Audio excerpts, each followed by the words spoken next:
दर्दनाक और हैरानकुन मिस्ट्री को डीकोड करने वाले हैं। हम बात कर रहे हैं 2015 के उस हादसे की जहां एल फारो नाम का एक पूरी तरह से फंक्शनल जदीद कार्गो जहाज समुंदर में ऐसे गायब हुआ जैसे कभी था ही नहीं। आखिर ये सब कैसे हुआ? चलिए फैक्ट्स और डेटा की मदद से इस राज से पर्दा उठाते हैं। हम बिल्कुल तूफान की आंख यानी आय के बीचों बीच जाने वाले हैं।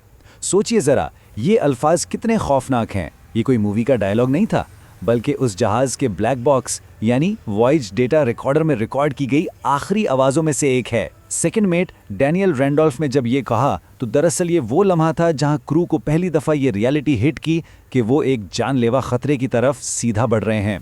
ये उनकी बेबसी की पहली झलक थी। और यहाँ एक बहुत बड़ा सवाल पैदा होता है। हम 21वीं सदी में रह रहे हैं जहाँ सैटेलाइट ट्रैकिंग और बेहतरीन कम्युनिकेशन सिस्टम्स हर वक्त एक्टिव रहते हैं।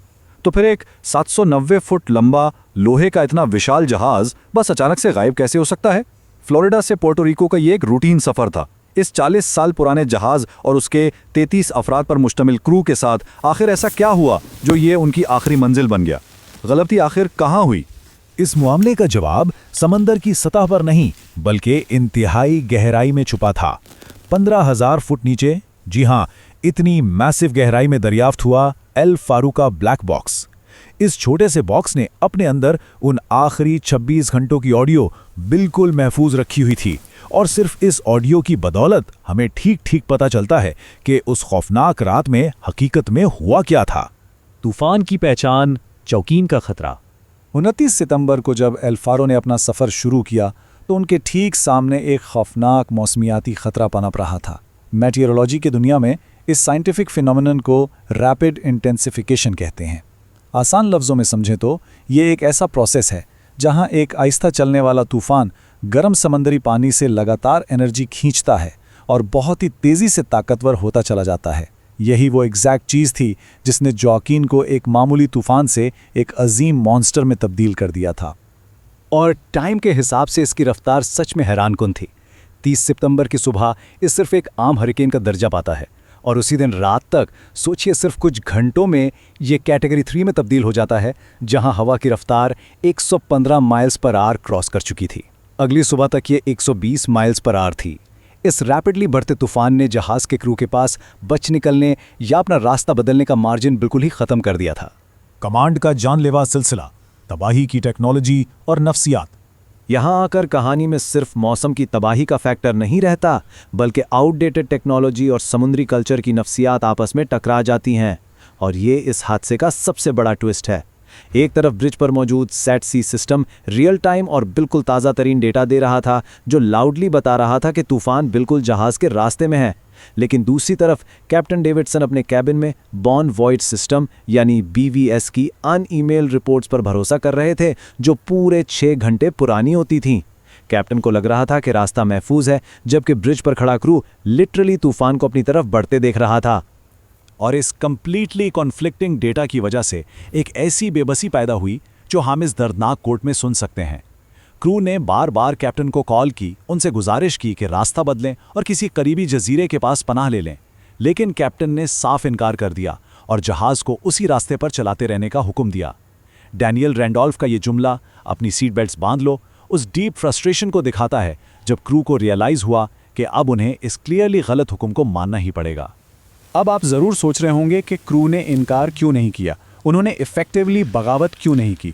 देखिए, 1970s की दहाई में एविएशन इंडस्ट्री में ऐसी ही सख्त कॉकपिट हायरार्की थी, जहां जूनियर ऑफिसर्स डर के मारे कैप्टन को टोक नहीं सकते थे और नतीजे में बिल्कुल अवॉइडेबल प्लेन क्रैशेस हो जाते थे। मैरीटाइम इंडस्ट्री यानी समुद्री दुनिया में भी सदियों से यही उसूल है कि कैप्टन खुदा के बाद आखिरी मास्टर है। इस एक्सट्रीम कल्चर की वजह से क्रू उस वक्त कैप्टन के खिलाफ नहीं बोल सका, जो उन्हें सीधा कैटेगरी 4 हरिकेन के अंदर ले जा रहा था। आखिरी घंटे, इंजीनियरिंग की नाकामी। जब ये मैसिव जहाज़ आखिरकार तूफान में दाखिल हुआ तो मैकेनिकल और इंजीनियरिंग फेलियर्स का एक खौफनाक सिलसिला शुरू हो गया। 70 माइल्स पर आवर की रफ्तार से चलने वाली हवाओं ने जहाज़ को फोर्स किया और उसे एक तरफ 15 डिग्री तक झुका दिया। समंदरी जुबान में इसे लिस्ट कहते हैं। अब 15 डिग्री सुनने में शायद थोड़ा लगे, लेकिन इतने अजीम जहाज़ के लिए ये कैटास्ट्रॉफिक है। इस शदीद झुकाव की वजह से जहाज़ का पूरा तवाज़ुन और ऑटो पायलट सिस्टम फेल हो गया, जिससे इसे प्रैक्टिकली कंट्रोल करना नामुमकिन हो गया। ये एग्जैक्ट स्टेप्स हैं जिन्होंने इस चलती फिरती अजीम मशीन को कंप्लीटली पैरालाइज कर दिया। स्टेप बाय स्टेप समझते हैं। पहले हवाओं से जहाज दाईं तरफ यानी स्टारबोर्ड साइड पर झुका। फिर एक खुले हुए डेक स्कटल से समंदर का पानी अंदर आना शुरू हुआ और होल्ड नंबर 3 तेजी से भरने लगा। इसे ठीक करने के लिए कैप्टन ने जहाज को हवा के खिलाफ मोड़ने की कोशिश की, जिससे जहाज अब दाईं की बजाय बाईं तरफ झुक गया और यही सबसे बड़ी तबाही का सबब बना। इंजन का ऑयल सक्शन पाइप दाईं तरफ लगा हुआ था, तो झुकाव बाईं तरफ होने से उस पाइप ने तेल के बजाय हवा खींच ली और उनकी प्रोपल्शन यानी आगे बढ़ने की ताकत पूरी तरह जीरो हो गई। सुबह 6:13। ये वो लम्हा था जब लिटरली सब कुछ हाथ से निकल गया। इंजन बंद होने की वजह से एल फारो ने अपनी सारी पावर खो दी। अब जहाज बिल्कुल आज़ाद और बेआसरा होकर समुंदर की इन जालिम लहरों में बहने लगा था। मैं इंजन का इस तरह बंद होना एक ऐसा कैटास्ट्रॉफिक टर्निंग पॉइंट था जहां से प्रैक्टिकली बच निकलने की कोई उम्मीद बाकी नहीं बची थी। ऐसे हालात जहां जहाज मैसिव अमाउंट में पानी से भर रहा हो, इंजन बंद हो चुका हो, वहां भी सेकंड मेट डैनिला रैंडोल्फ का ये कोट एक अजीब सा असर छोड़ता है। कॉफ़ी चाहिए क्रीम और शुगर के साथ। इस कंप्लीटली होपलेस और डरावने वक्त में भी उनका ये स्पंकी ह्यूमर उनकी दिलेरी को जाहिर करता है। मौत सामने खड़ी हो और आप अपने क्रू का हौसला बढ़ाने के लिए ऐसी बात कर सकें, ये सच में कमाल हिम्मत की बात है। लेकिन आखिरकार रियलिटी बहुत हार्श और खौफनाक थी। मेरी मदद करो, ये एबल सीमन फ्रैंक हैम के आखिरी अल्फाज थे जो उस रिकॉर्डिंग में सुने गए। कैप्टन और फ्रैंक के दरमियान होने वाली ये आखिरी बातचीत जहाज के डूबने के शेर टेरर को कन्वे करती है। कैप्टन लगातार हिम्मत बंधा रहे थे, लेकिन अजाब जहाज पर हावी हो चुका था और इसी दर्दनाक बुकार के बाद वीडीआर का रिकॉर्डिंग सिस्टम हमेशा के लिए पानी के नीचे खामोश हो गया। द हमद अलर्ट एक्ट, हिफाजत की एक विरासत।